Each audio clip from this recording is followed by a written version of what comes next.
This is a time where not only do you have a doorway to happiness, and you do, you really have a doorway for manifesting happiness.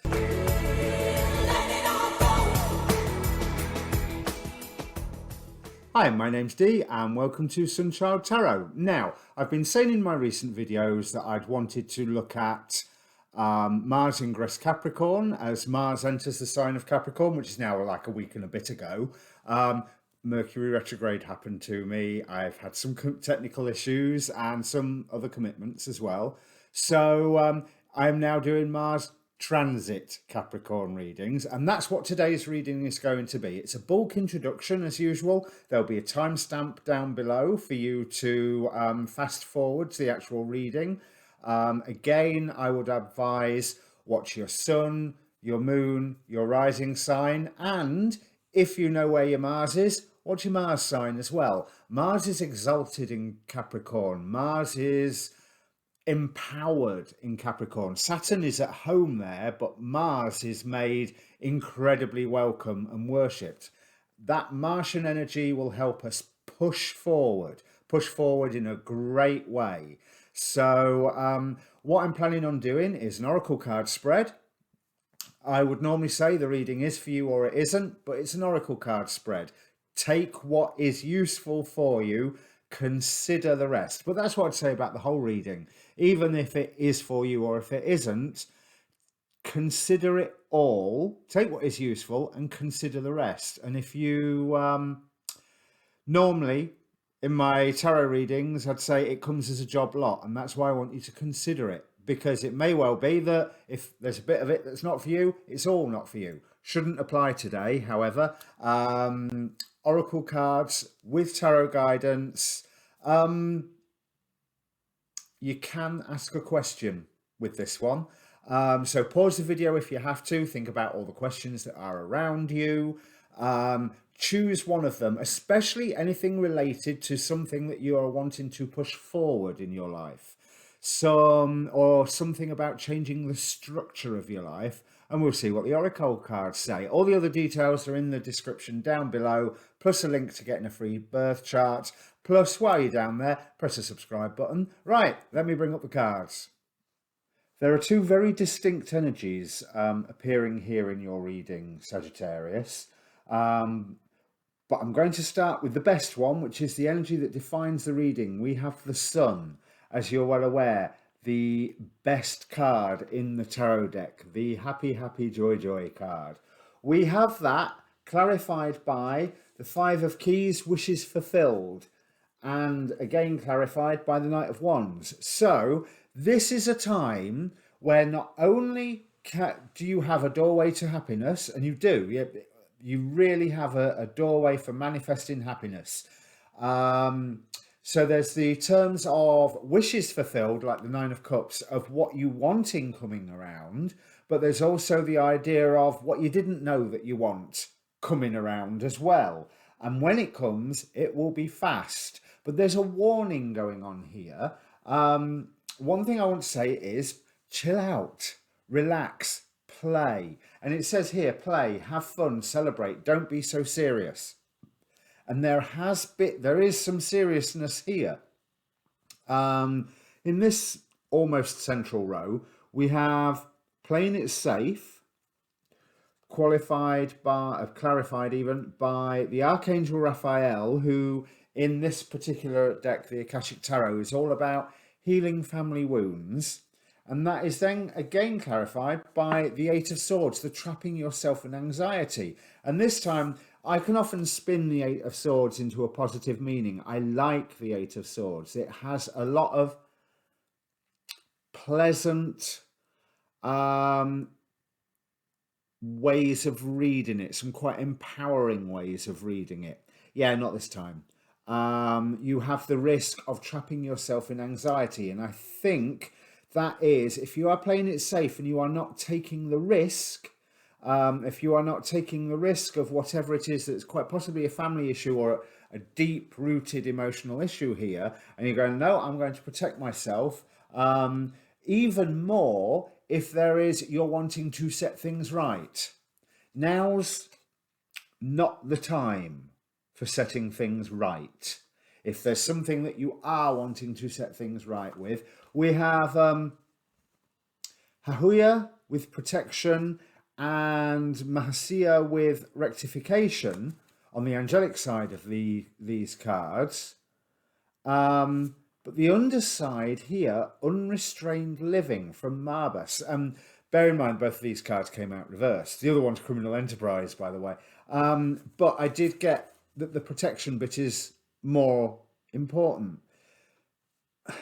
As in, stop protecting yourself so much. Stop playing it safe. Stop being so very careful. Relax, enjoy, go with the flow. With this play card here, it's qualified by the Queen of Roses. Very much, I see it as a card of manifestation, the growth of the roses, the care being given to those roses to cause that massive bloom. She's like some form of fairy tale sorcerer queen in a good way. Okay, the nice ones. The ones that normally disappear at the start of the story because something awful happens to them, but the nice ones. Or Ozma. Think of Ozma of Oz. And this, in the actual Akashic Tarot deck, it indicates the presence of a loving connection. And that loving connection is coming in with a direct relationship to play, to having fun, to this unrestrained living, rather than wanting to deal with rectification and get, as this card says, caught in the ruins. There you go. Where you're being trapped by your own actions and your own anxieties, and you are then waiting for somebody else to give you what you need, when, if you relax, you play and you enjoy, transformation is open to you with this Judgment card. If you can break free of the anxiety and let those wounds start to heal. That's what Raphael is all about, healing. Because we have on the numerology card here, new beginnings. The King of Forces here is getting disparate forces to work together. He's got a very tame deer, well, stag and wolf together. Storm clouds are in the distance, fine. And I think, yeah, if there's rectification needed, maybe later, not now. Now's not the time. Now is the time for you to balance all of your needs. And what you need at the moment is to play, is to relax, is to have some fun, is to get out there with people, because that opens up that loving connection and opens up this entire first row. The Sun card, the wish fulfillment, and the fact that once it starts, it will move fast. Because there's also a hint, if this is what you're looking for, or be very careful if this is not what you're looking for, there's the hint of children coming in.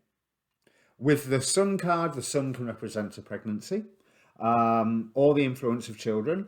And this Five of Roses is all about the influence of children as well. But you're having recognition. But again, Knight of Swords, news comes in, things move fast. But the the logo saying on the bottom of this card is, I choose my battles carefully. And it's represented by the stone ametrine, which has the energy giving of citrine, but the brow chakra awareness and insight of amethyst. So again, there's that dual force. And at the moment, the dual force is not about rectification. It's not about setting things right. It's not about, oh, if I go there, I'll get hurt. No, if you go there and get hurt, you get hurt, but you're not actually likely to get hurt. And even if you do, you're going to meet some nice people along the way and have more benefit than you have loss through whatever you may get hurt. But basically, you're not going to get hurt. You're stressing yourself out for no reason. You may turn around and say, if there is this need for rectification, what do you mean no reason? Right now, no reason. Now is not the time to set things straight. Now is the time to balance, to open up for new beginnings. Once this new beginning is underway, Then you can look at the rectification, if it's even relevant anymore, which is something that I would doubt. If you do the healing properly, any rectification of all that stuff, just let it go. So I pulled a verse from the Tao Te Ching to go with these readings. So number 56, the value of the Tao. One who knows does not speak. One who speaks does not know. He closes his mouth, seals his ears. He subdues his sharpness, releases his worries. He blends himself with the light. He becomes one with the dust. This is what is called mysterious identity. Therefore, he regards things out of his reach as dear. He regards things out of his reach as distant. He perceives unreachable things with harm. He perceives unreachable things with value. He perceives unreachable things with humbleness. This is why he values everything under heaven. So there's many layers there, isn't there? There is many layers about the stop being so protective, stop playing it safe, get on with some of the healing if you can, take advantage of the healing, stop winding yourself up, but open your eyes to the beautiful things that are around you now, and you will find that more of your wishes are fulfilled already. And once that realization, once that penny drops, things will move fast for you. So, if this means anything to you, Sagittarius, make a comment down below. Press subscribe while you're there. Your monthlies will be out soon. Your full moon reading will be the next lunar reading that I do. And also, well, hopefully later today, I will be doing Mars crossing or conjuncting the eclipse point of 4 degrees Capricorn. Last Sunday this was, but it's something that will have a ripple.